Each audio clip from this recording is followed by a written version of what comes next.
what would you say are some good examples then of dark comedy done well, or done well conventionally, but it still received backlash? I'm watching clips of American Psycho, where actually, if you watch the film, Patrick Bateman is a loser.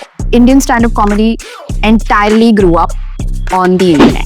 Stand-up comedians often talk about things that they might not personally find funny, but that they know the algorithm is rewarding. Punching down on someone is the anti-establishment thing to do. So then you will create a counterculture of, okay, you know what, we're going to do a bunch of jokes. We're going to do jokes that are just casteist. Boys at the open mics, their punchline right now is homosexuality.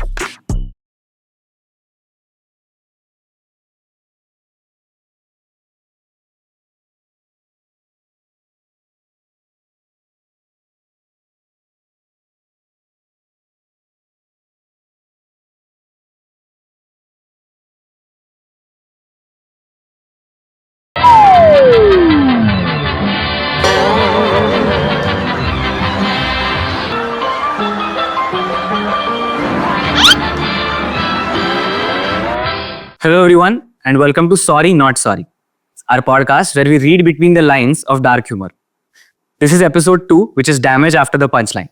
So in this episode, we'll be discussing more about how dark comedy is harmful from a potentially social and psychological aspect. This happens quite often in our daily lives, and we kind of let it go unnoticed. And I think it is important to understand how comics misinterpret the scope of dark comedy and may propagate or really talk about jokes very openly that are hurtful to people and could be phrased differently or phrased better. To discuss this with, we have Agrima Joshua, Hi. a stand-up comic who is now putting her talent of pointing out the potentially offensive at digital marketing agencies.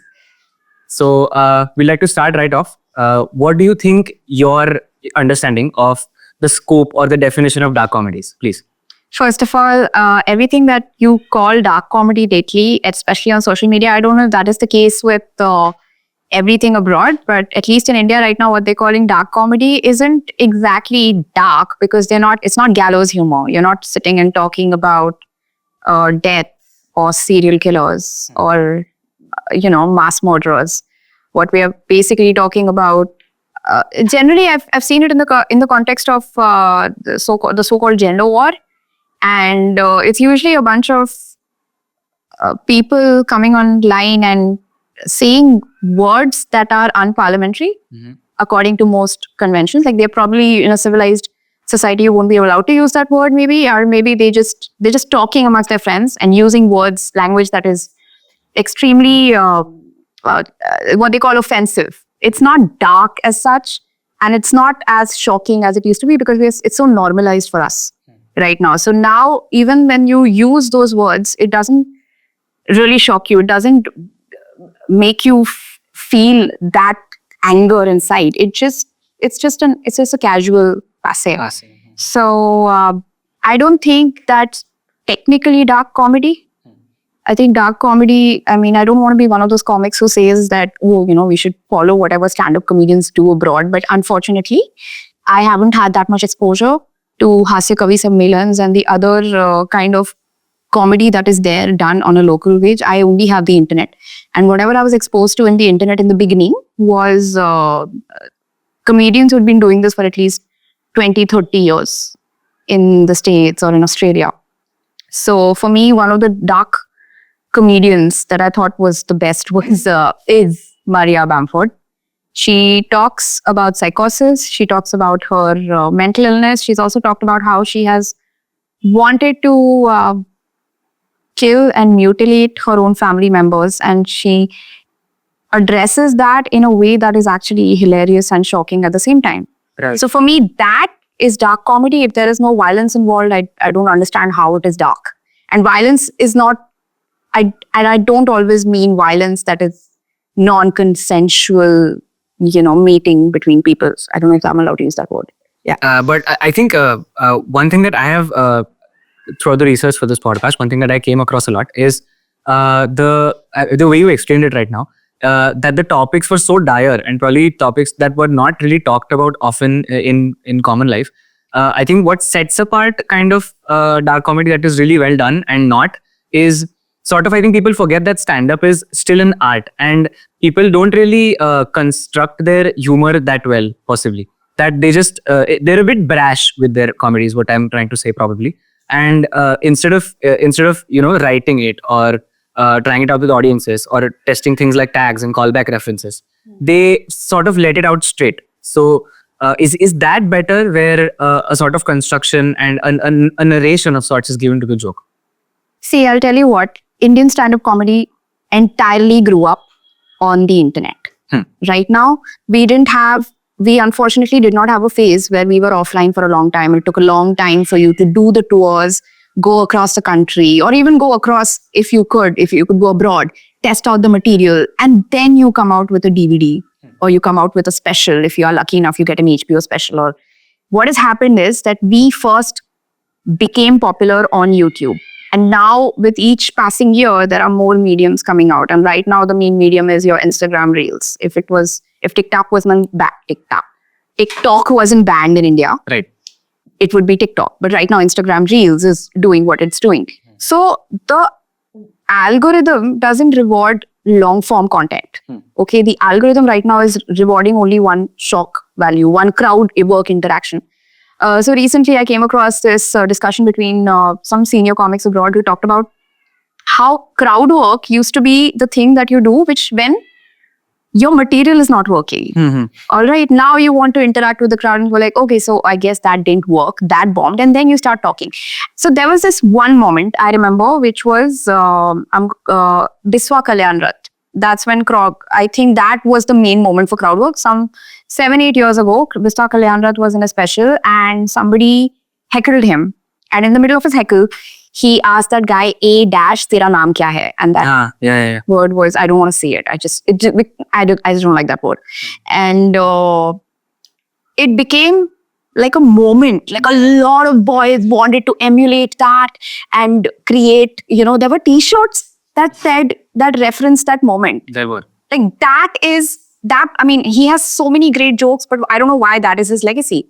So that has now dictated what needs to be done in order to catch your views, in order to get people talking about it. And now people don't want to make jokes. They want to like, oh, bro ne kya bol diya, bhai ne jo bola na, bhai ne kusha kapila ko matlab bilkul usko dikha diya. Yeah. And that is a one-upmanship which has been part of our culture. It is not there. It's not that it's not part of our culture. It's as Manik Mana once told me, it's called Hazir Jawabi. Okay? And it's done in this thing that you just talk back. Yeah. But even the talk back now, there has to be some witty repartee. Right, exactly. To it. It's not that. It's now, and it's a reflection. It's a larger reflection. It's a longer conversation. It's a larger reflection of what happens in, say, for example, movies like Animal. I don't think the dialogue I loved Kabir Singh, just not because I care about the characters, but I thought that Kabir Singh had some structure. There was a believable relationship between the man and the woman. Whereas in Animal, I feel like it was somebody was fed into ChatGPT. What is a dank dialogue for a human male to say in an Indian context? Or I watched Bads of Badshah. I don't know what is happening right now, but I watched Bads of Badshah and I did not laugh. Bads of Bollywood. Bads of Bollywood. Sorry, go on. Sorry, I'm still thinking about his son. The fact that he is Shah Rukh's son. But Bads of Bollywood, I can't even remember the name properly. First of all, there is an asterisk in Bads of Bollywood as well, which is supposed to imply it's some kind of, wow, so dark, they can't even remove the asterisk. Like, okay, say it. Just say it. It's not that dark. And I saw all the jokes in that. Again, it is a reflection of what is the culture online right now. It started with Carrie Minati, Latent, maybe. And all of these are, I think it's ऐसा लग रहा है कि जैसे लोग ना अंदर की भड़ास निकाल रहे हैं. उनको ऐसे कुछ बोलना नहीं है. There is not any. Right. There's no message. It's बस वो first of all ये अपने दिमाग से निकाल लेना चाहिए. ये कामरा ने बहुत गलत सिखाया हम सबको कि your comedy has to have a message, inner meaning. No, there's no Jungian reflection or something that you're supposed to do in comedy. You're just supposed to ensure that you have a story that feels true. It may not be true, but at least it feels true Right. to you on stage. Now, for example, if you're a guy, okay, I'm gonna take your look the way you're dressed right now. If you go on stage and talk to a bunch right now in this particular attire, the way you're dressed right now, if you go to a stage and talk to a bunch of people about how you are a polyamorous bisexual cocaine addict, nobody will believe you. Okay, because it just won't feel true. Just the image of it. The image, it is also visual. That's why live performance is very different. Right. So once you master what your presence is like on stage in a live audience, then I don't think we're being fair to these performers right now. They are under a lot of pressure to put everything online as quickly as possible, even before we've found our voices, and me included. I don't think even my voice was as evolved as it could be, even at my last open mic. All right. Okay. So I'm just going to say one thing, that if it should just feel true to you. Right. I personally feel that a lot of the things that the comics are saying right now that may or may not be true to them, but it is probably relatable to a bunch of boys. Right.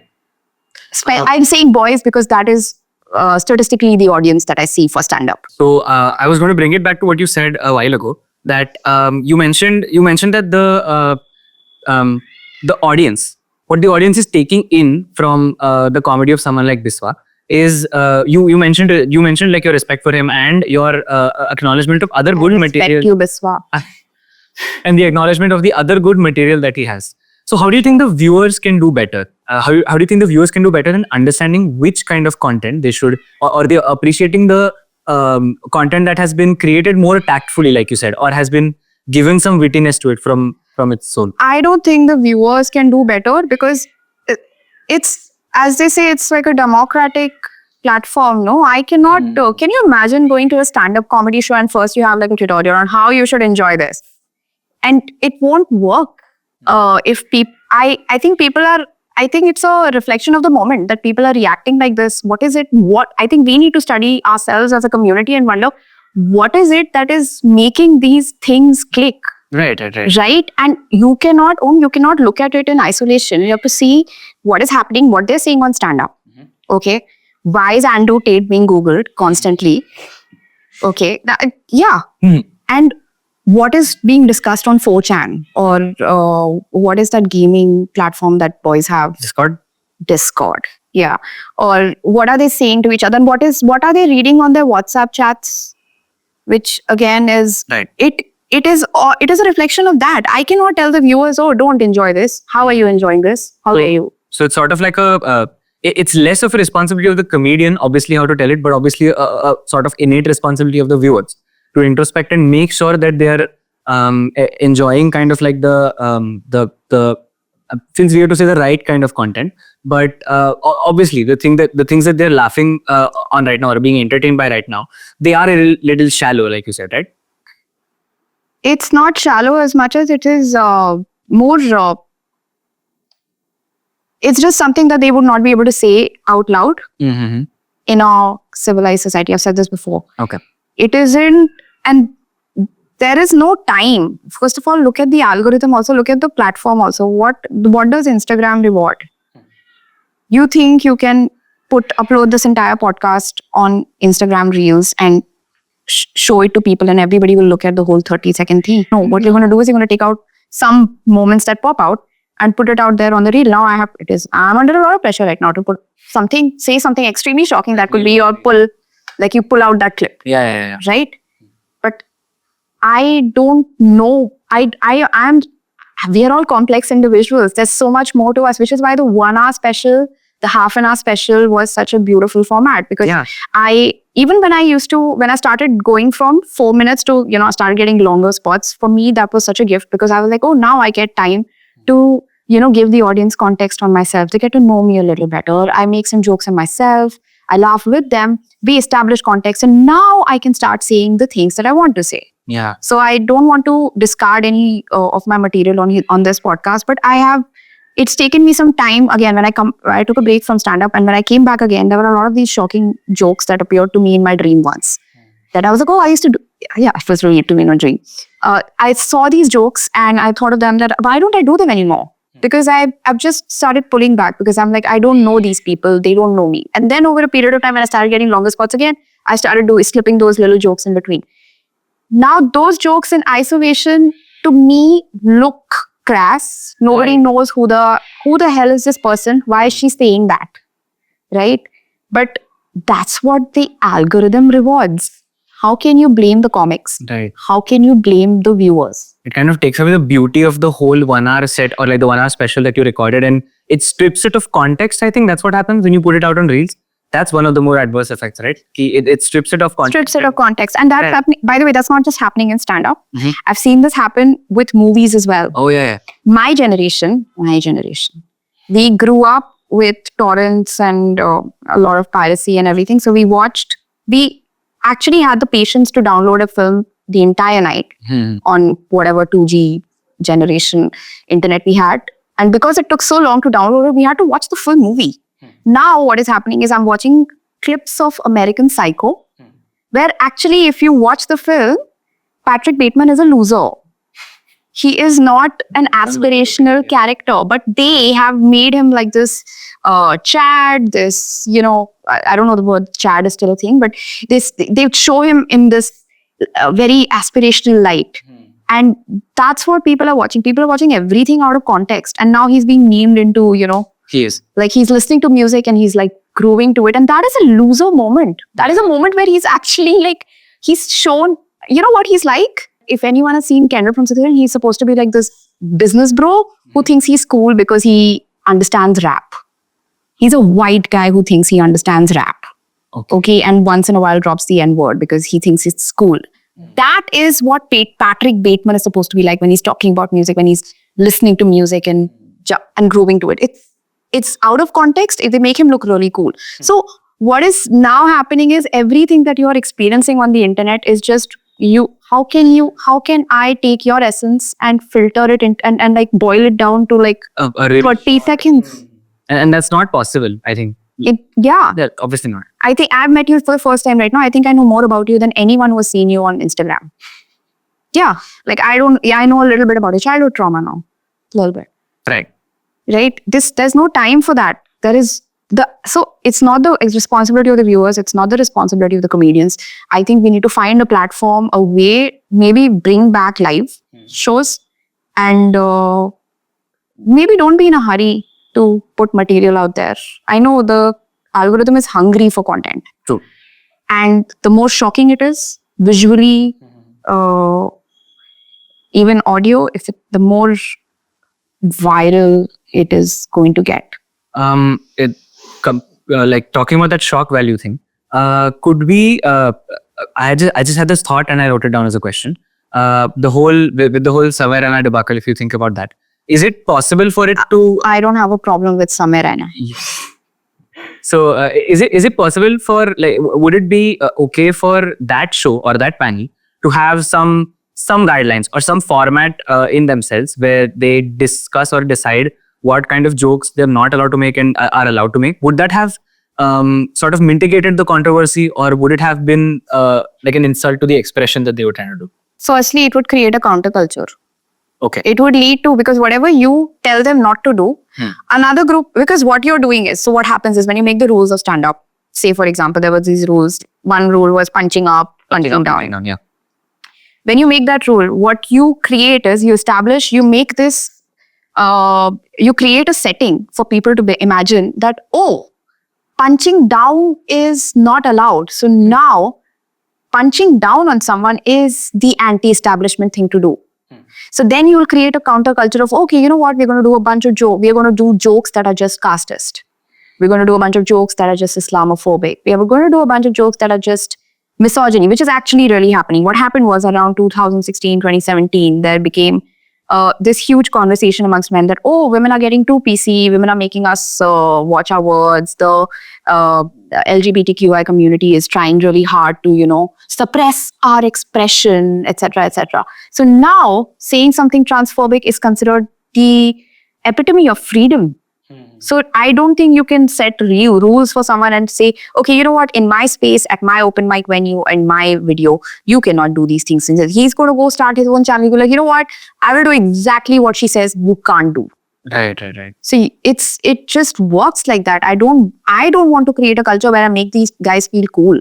That Do you think this still works well? Like, so obviously, now if you take this example, suppose this happens in like a closed comedy club, and as opposed to it happening in a comedy club, but someone recording it and posting it to social media. I think then it really obviously changes the reach or the or like the mass or the mass of people that it is reaching, right? That's definitely different in both cases. I think the person who is creating the counterculture will have a higher reach. Because he's digging into something, digging into something that is actually something that is suppressed in a lot of people. I think especially men right now, they're having very superficial conversations even with their best friends. Like they are there for each other. Like भाई तेरा hospital लेके जाएगा, भाई काम करेगा, भाई सारे काम करेगा तेरे लिए, भाई तेरे लिए लड़ लेगा. But in a superficial way. Yeah, they're not really having conversations with each other that are extremely, at least that's because I have unfortunately been in, I was in engineering school, then I was in stand-up, I worked in motoring. What I experienced was that whenever they had to talk about something deep, they would come and talk to us girls in stand-up or something. Okay. Okay, so there is a lot that needs to come out, which is not coming out. So now it is, whenever you don't have anything sacred to put that energy towards, you'll find horrible ways to channel that same energy, which explains Andrew Tate, which explains Latent. Okay. The kind of jokes that were done on Latent. I don't think that there's a problem with the comics who are there. I think they're all they're the possibly funny comics who are doing something really great and interesting. But the kind of jokes that they want to do over there, it's just, it's tapping into something. It's not the real feeling, but it is an outlet. All right. So, what would you say are some good examples then of dark comedy done well, but or done well conventionally, but it still received backlash? It's still dark comedy done well, but received backlash. Yeah. I don't want to get people into trouble, but if you could talk about sort of the topics they touched on, that would still help, or the way they did it, obviously. There was a comedian called Neetu Bhardwaj. One of the funniest people I know. She had put out some jokes on certain practices that were historically, lethal for women. Oh, lethal. Okay. They were historically, it's probably still practiced in certain parts of our community. I come from the Hindi heartland, it happens. The joke was just on the structure of the hierarchy, the way it is. I'm not going to tell you the joke, but I'll give you an example of what Neetu Bhardwaj does. She once put out a joke, and I'm not going to tell it the way she does it, but she did this joke कि औरतों को खाने में नमक कितना डालना चाहिए, उतना डालो जिससे कि तुम्हें घर पे मार ना पड़े. Now this unfortunately is a reality. Possibly, maybe not just in India, it's probably everywhere, but everybody took her joke in the context of, oh, why are you always taking a particular community as an example of poor treatment towards women, right? So now they want to make the rule like, oh, if you're making fun of this particular practice, make fun of the other practice from other communities as well, right? And then they went after her. They said, oh, you're saying something about our gods and goddesses, about our ancient traditions, etc., etc. And she had to pull down the joke. She got a lot of hate. It didn't get that much media coverage, but I remember it was quite scary for her. That was what my next question was going to be. How do you think, or how would you say comedians deal with this backlash, or how do they? What are means for them? They get a reality show with Kangana Ranaut and sorry. No, but like, what are some other ways that they could tackle that problem? Maybe take up different subject matter, or do they just face that situation bravely and continue with their mode of expression that they want to? Okay, we are living in a time where the repercussions are brutal. Right. All of this threats online and all, they're not all hypothetical anymore. No, they're not. Okay, there is a clear possibility of you getting hurt, damaged by whoever. I don't want to. One, yeah. It is a real danger. So I do not blame comedians for pulling down their videos and but you don't know how bad it can get. Yeah. That's fair. Okay. So I am no one to tell people what to do. Me, especially not. What I did was I just decided to just go offline and just be a live comedian if All right. possible, because it's just a drug for me. I just need to come back to the stage every now and then. That's fair. If people speak to me for half an hour and nobody laughs for 15 minutes, I get tensed. Yeah. I remember a joke that I heard about from a stand-up comedian once. I can't exactly remember it now, but you just mentioned having to go off on stage. So I mean, without getting into too much of the intricate details, what can you tell us about how that journey was like? What that journey was like? Well, the starting was basically in 2012. I was working at in a corporate setup. I was an engineer, a design engineer, and the only thing that we used to look forward to, because our day jobs were really boring. Oh yeah. The only thing we looked forward to was when we would go all the way from Mulund to the city, which was Mumbai, somewhere Bandra, to Okay. and watch and do something over the weekend. And we used to do quite a lot that time. We used to figure out events, whatever we could find. So like open mics and stuff. No, we went for wine tasting, Oh, what? like ladies. Oh, but one day, Canvas Laugh Club had just started. No, it was called the Comedy Store. They just started. It had just been 1 or 2 years. And that night, we decided to stay out the entire night, and we spent time at a late night comedy show. And one of the acts over there was Rohan Joshi. Oh yeah. And this was, and fortunately or unfortunately, some other colleagues who were not with us, they had also joined in, and they had the audacity to sit in the first row. And Rohan Joshi and the hosts, they roasted those guys. Not in a way where, basically those guys were asked, where do you work? And I don't know why they were embarrassed about saying L&T. So they're like, we work somewhere. And the entire night, the conversation was just about, so where did you go? Did you guys go to the washroom, or did you go somewhere? And it wasn't even that funny. It was just a moment. It was just a memory now that we have from that day. And I remember one of the jokes, I know that's a very done joke right now, but Rohan Joshi had said, oh my God, I saw this kidnapper say, तुम्हें अपनी बेटी चाहिए तो तुम मुझे 50 लाख अभी के अभी दे दो. And I watched him and I'm like, oh my God, he's just going to be able to buy a house in Vashi with that much money. And then my South Bombay friend said, what is a Vashi? And for the next 15 days, us at office, we used to go up to each other and go like, what is a Vashi? So it was, Vashi. For me, I thought these guys gave us that memory. And now I think about the live show and I think I want to be able to do that. Someone should go back home and think about, oh, you remember that thing happened? That is something that cannot happen when you're watching a Netflix special alone in your house. That's it. And that's something I've noticed. One of my friends pointed this out to me, Pranav Dhawan. He started open micing again too, just like me.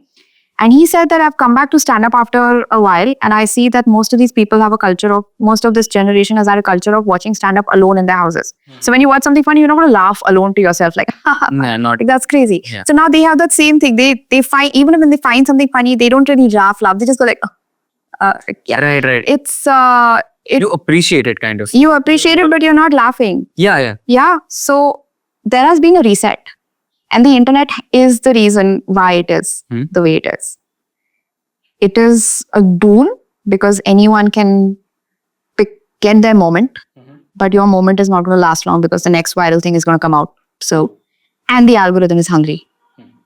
So, I don't know what I can do for it. Yeah. You were going to cover, but so that's you explain how you sort of got into stand-up comedy. What made you sort of stop it, or what made you want to like have a break from it? After the pandemic, there was a lot of, I don't want to go into the details of my, there were a bunch of comics who were listed out by a particular person in a particular party.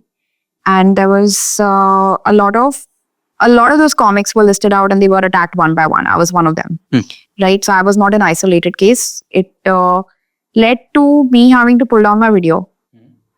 When you don't have a video online, it's very difficult to get a corporate show done. And making a video, you're running a podcast, it costs money.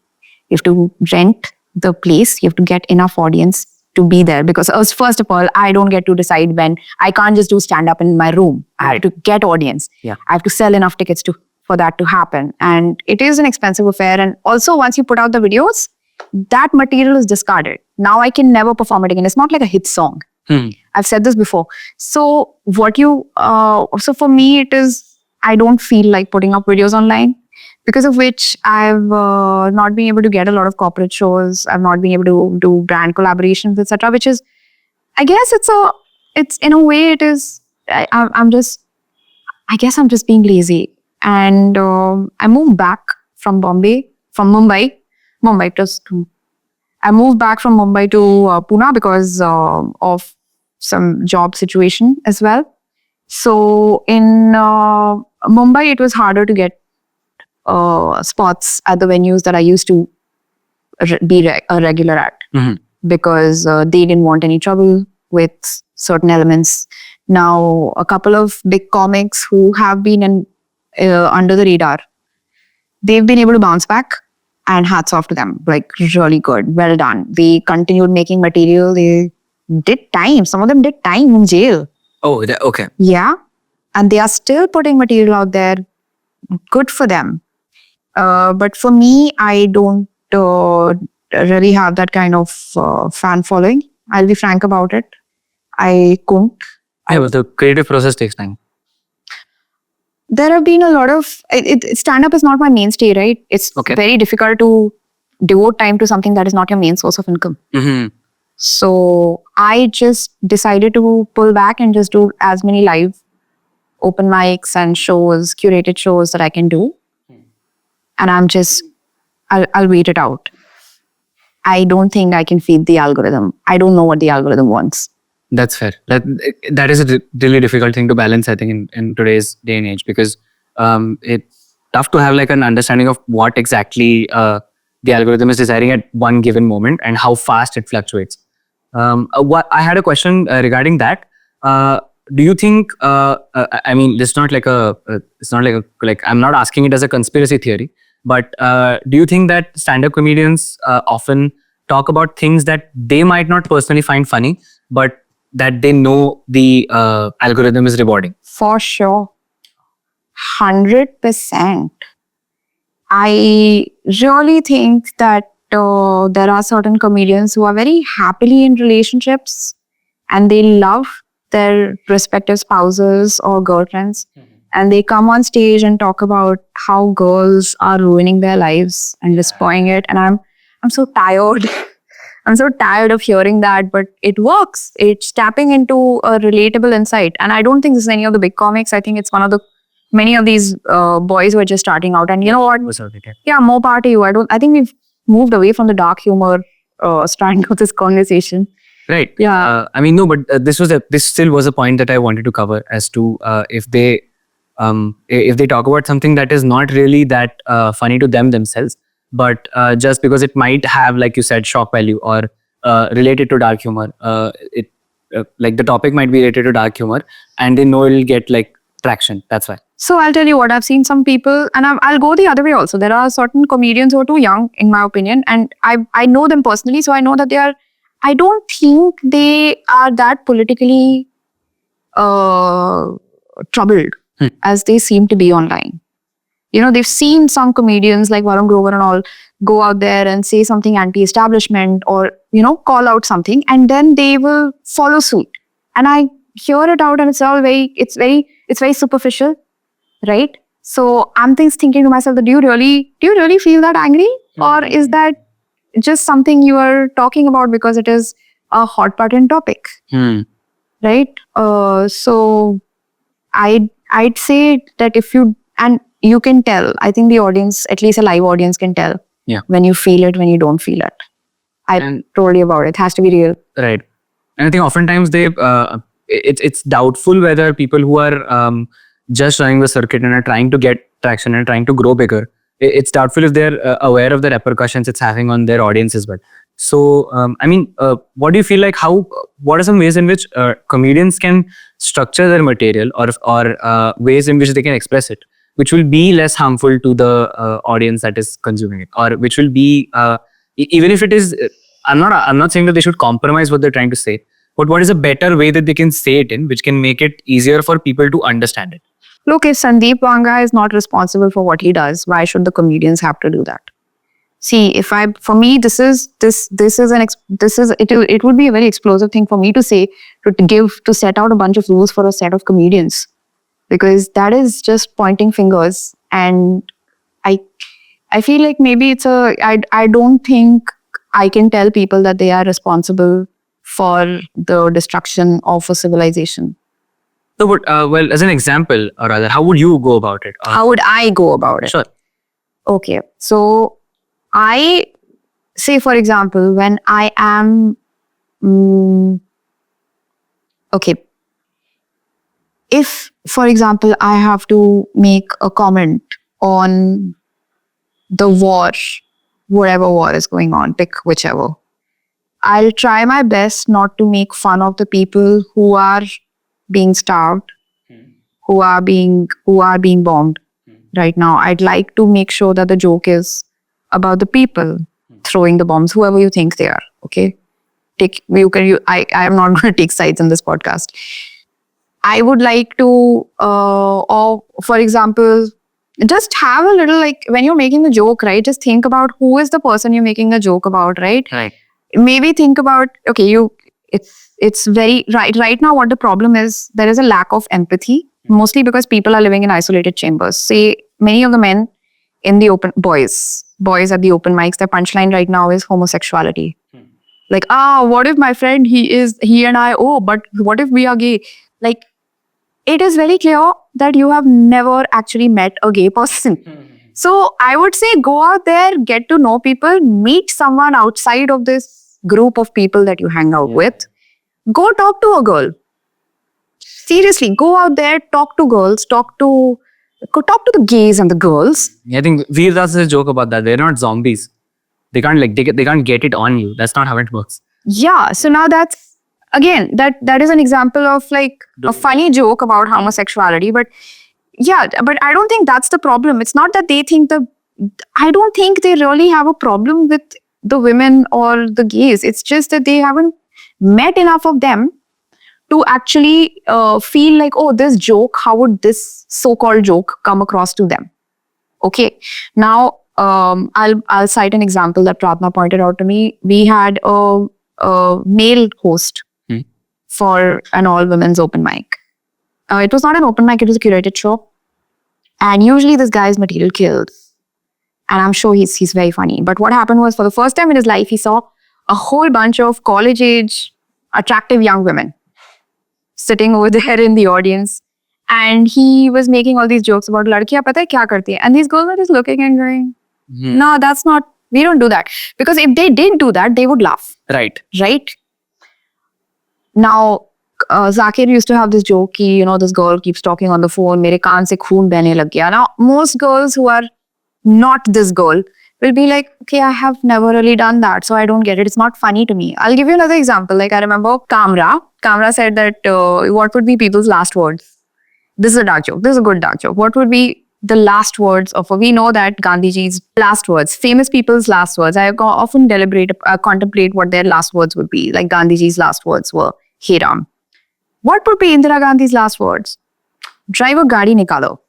Okay.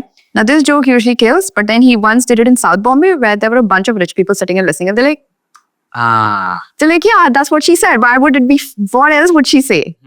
So I think the more live shows you'll do, the more you interact with people outside of the comedy scene, outside of your own little circle, you'll understand what is and what is not empathetic. And I don't say your jokes have to have empathy. You're not Mother Teresa. I get it. But if it is funny for one, it should be funny for everybody. Right. I have laughed at certain misogynistic jokes that are very dark, very funny also. But they're done well, exactly. Right. I'll give you an example. Sure. I mean, that's what I'm asking. Like, the reason why you laughed is because they were done tactfully and done well, right? It was just so shocking, but also it wasn't, again, the intention wasn't bad. Right. That's why. I don't know I don't know how to explain the role. So I'll tell you what the joke was. So I'm not going to tell you the name of the comic because all of this is live. None of this can happen on the internet. At a live show, there was some girl who was heckling a boy on stage. Man, he's now my age. So he said, and he said something about, have you noticed that the more illiterate your mother is, the more delicious her cooking? Okay. Wow. And then this girl got really offended. She's like, excuse me? And he's like, whoa, so what is your mother? And she's like, my mother is the CFO at this and this bank. And he says, and what is her cooking like? She doesn't cook. And everybody laughed. They're like, proved the point. So it is not a joke that puts women down, or it just points out the fact. And it is also a dark thing that women spend so much time in the kitchen that they are never really allowed to explore their own ambitions, which is also true. That's what Indian cooking has been designed for, to ensure that you never leave the kitchen. But what you mentioned about live and things that are on the internet right now, that was pretty interesting. How does a comedian's content, or even like if we for a stretch, if we imagine his personality, does it completely differ from his live shows and from the content that he records? Or is it just risky to do that as an artist in the public eye?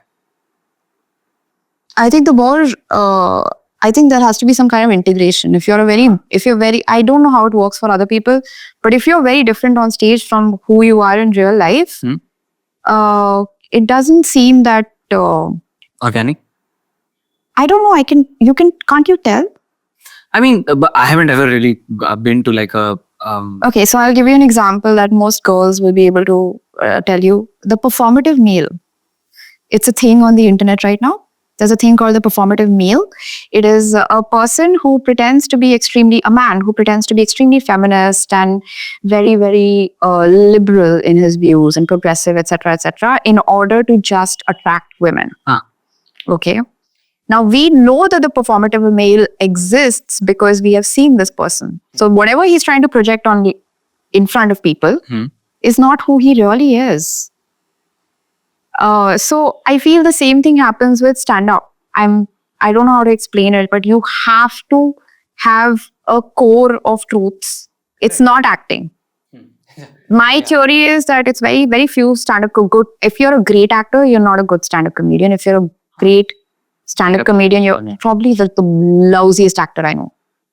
I mean, I've seen this with Bill Burr. Like, oh my God, what a great comic. And I've watched him in all his movies, and he has to just be Bill Burr, or otherwise. Either you just be Bill Burr in the movie, be yourself. And Tina Fey, on the other hand, I feel she's a great actor, but and she's a great improviser, but I don't think she's that funny when she's just all by herself. Okay. Okay. So it isn't acting. It is not a skit that you do. Stand-up is not a stepping stone for getting into the movies, because we've tried that. I'm not going to name. There have been certain comics who have gone into the movies. That's a new agenda that I didn't know about. People are viewing it like that, stand-up as a stepping stone for movies. Samir Raina just got invited to the Bads of Bollywood premiere, and he came wearing a t-shirt that says "Say no to cruises." What do you think? What do you think is like the end goal? And he's partying with Ori. But okay, I guess as an average viewer, it's just strange to assume that Samir Raina would want to get into movies or acting, for that matter. I don't know. I could see it happen. Keeping all these things in mind, could you give us an idea of what your creative process is like when dealing with stand-up? Usually I sit down with a thought, and then I lock myself up in a room and I keep writing it. And then I try it at an open mic. It's the same thing everyone will tell you. I try it at an open mic, all of it bombs because it's not funny. Then I hear the recording, and then I keep reworking it and punching it up over and over again until it becomes good enough to perform, but still not good enough. So that's allowed to be done at an open mic? People record their own stand-up when they perform it? Yes. Whether they do it? Yes, it is. I mean, now we can record, right? We all have camera phones. Yeah. So I watch and rewatch and hear my own voice again and again, and it's very cringe. So okay. I also, one of the other things is that, is this the first thought that occurs to you? Like if you've made a joke and it's the first thing that occurs to you, then I go like, okay, maybe delete that. Because then if the audience arrives at the punchline before you say it, then you're not going to get a laugh. All right, true. It has to be something that they did not expect. That element of surprise, not shock always. The element of surprise has to be there. I'd like to finish up with my last, the experience-based question. What's a sort of dark joke that you have heard in your life that you were not, that probably you wish you hadn't? In real life, if you please. In real life, if I had a joke that I wish I hadn't heard, I think one of the comedians, he introduced my friend at a show and said, and she as unlike me, she has airbags. And yes, even I didn't get it. I thought he was talking about her weight, but then later on I realized he was talking about the anatomy of a woman. Okay. And I thought to myself that why did he say that? Irrelevant. Yeah. It was not funny. It wasn't. It was just the only joke I could think of is it's probably like it's innuendo. He's saying airbags and he means genitalia, but it didn't. I was just like, why did I have to hear this? And why did he make us think about that? So yeah. There seem to be, like, overall after our discussion, there seem to be multiple ways in which I think mainly the artist, but also the viewers can do better, really, in terms of receiving and creating content. I think just go out there and talk to people and see. How can I tell someone not to do this if it is getting rewarded? What, he's making more money than I am, so he's going to tell me, you go do your own thing. Yeah. I can't tell someone what to do, what not to do. Cool. So that's all we had for episode 2 today. As far as damage after the punchline goes, we definitely heard a lot about and got to learn a lot about the kinds of damage that occurs after the punchline. I think after the discussion, it is pretty evident that while the algorithm will keep rewarding things that are potentially not, craft or talent based, it is still important for you as with your own integrity as of an artist and that of a viewer to make changes accordingly based on what feedback you receive from the people actually taking the damage after the punchline. So yes, thank you. Thank you, Agrima. Thank you so much.